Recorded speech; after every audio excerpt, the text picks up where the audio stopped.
Hey guys, welcome to SLT Learning. This is Ankit Prajapati, and today we're going to cover another question on Cypress automation.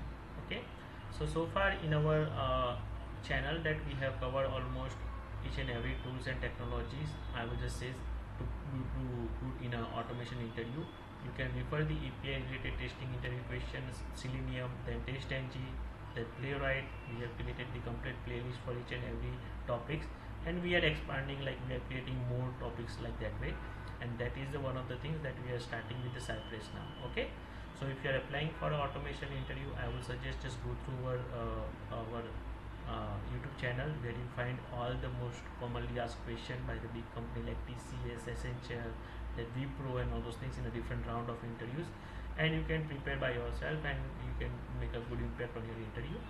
And one of the key things in our videos that we keep the answer on one screen, that you can take a screenshot anytime. If you're traveling offline, you want to see the that screenshot, you can, by watching the screenshot, you can also answer to see if any syntax is missing or something like that way. So let's see what we're going to cover today. So how does Cypress handle the synchronization operation differently than the other automation framework? Okay, this is one of the crucial questions that they might be asked you in a different way, how the page synchronization work in Cypress. So let's see how you should answer this question in your interview.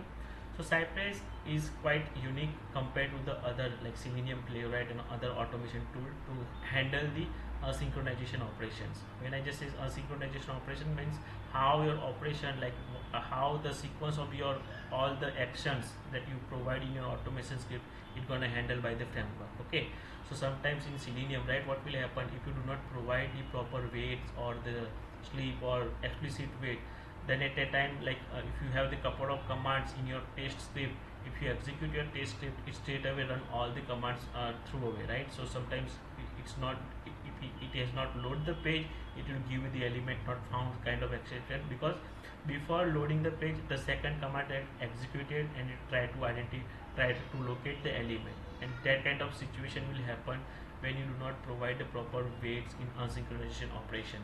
But the scenario is totally different in Cypress, because it maintains the queue of command. When you execute your test script, it maintains the queue of the each and every command, means each and every execution steps, it will go one by one in a sequence, okay, automatically.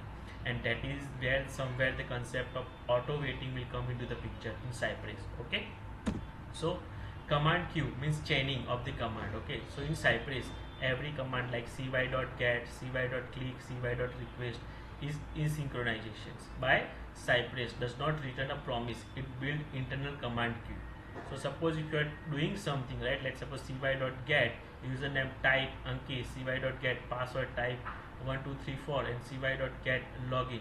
So over here you see, you no need to provide any weight that the login button should click, right? Otherwise in Selenium, what will happen if you run this command, it maybe start executing the command at the same time. But in Cypress, what it will do, as it all the command are in synchronization, means it will wait first command to finish, then it will execute the second command without providing any wait.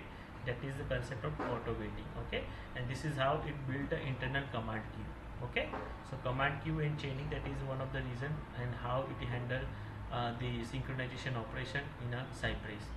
Then automatic wait and retry, as I told you, right, cy.gets should visible. If you provide like this way, this means you no need to provide any explicit wait or time or something like that way. It will automatically wait till the time the success message is visible on the screen. Okay, so Cypress automatically retry the command until the success or timeout. So the timeout will be not around like 30 seconds or 60 seconds. It will try at least I would just say a couple of times before it give you the exception about the timeout. But in Cypress, you will rarely see the exception of timeout, because it wait attend the enough time that page will get loaded, otherwise any other message is not coming on the screen.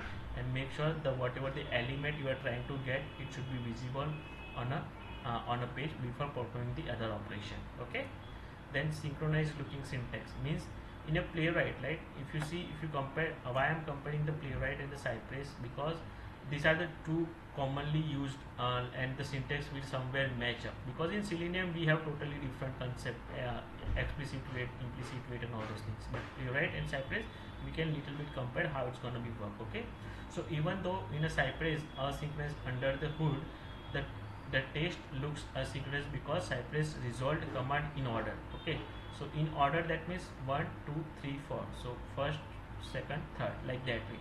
So in Playwright, let's suppose if you want to click on the login button, what we will do, await, we automatically give this await where it's gonna be wait for certain time for the synchronization operation, and then we can just say page.click login button. Okay, but in Cypress what we do, cy.get login then .click.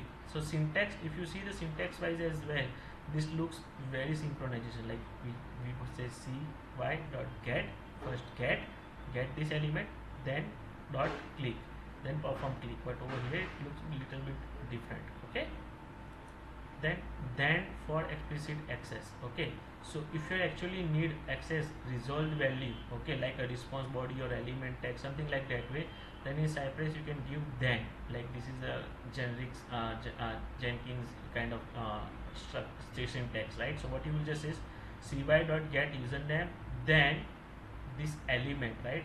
You define this element, constant text element dot text. So whatever the username text you get, it will go store in this particular text variable, and then expect text to be equal to Ankit. Like this way you can do the comparison in one line as well.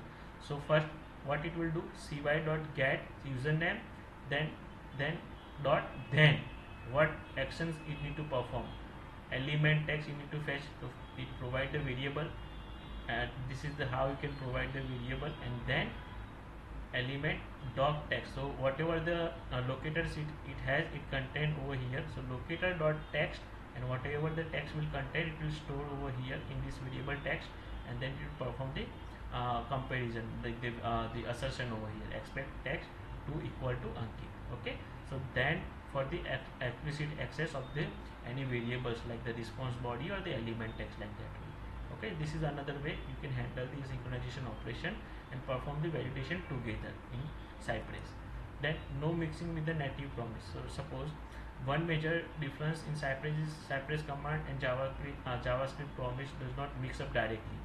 Cypress won't synchronize with that promise. Instead of, you should use the request cy.request or wrap your promise with the cy.wrap. So like this way, right? Constant data, you need to first fetch API.data, where the Cypress won't wait for that particular information, like this fetch information, like the endpoint to be called and stored in this particular variable. Okay, so no mixing with the native promises. Okay, then let's we see the couple of highlights. Like Cypress use the command queue, unlikely Playwright and Selenium that rely on the synchronization, waits or promises. Okay, which we can see in the JavaScript. Cypress automatically wait and retry command and fewer the flaky text. So it will automatically wait for certain action to be performed on a DOM element, and then it will go with the assertion and perform other things. That means it will minimize the risk of the failure test cases. Okay, syntax looks synchronized, making test clear. So if you see the syntax of Cypress compared to the Playwright, the syntax look easier to understand and synchronize, and make your test case very clear for person to understand what exactly the action they are performing and on which web element. Okay, direct await promise are not used. You can use then or cy.wrap instead. So if you are working with the API testing, then you cannot use the direct await or promises. Rather than you can use this then command or the cy.wrap to make the that operation asynchronization. Okay, so these are the different way you can make these are the different way how you can handle the asynchronization operation in Cypress framework compared to the other automation tool. Okay, so remember little bit about the syntax if you are starting with the Cypress automation interview, how the get and all those things work, and that will help you to do good in your interview, guys. Okay, so if you are liking our videos, please subscribe to our channel, guys, and hit the bell icon, and share this video with your team or the colleagues that you are preparing for the interviews, and that help us a lot and motivate us to prepare such more interviews, guys. Thank you for watching again. Happy learning.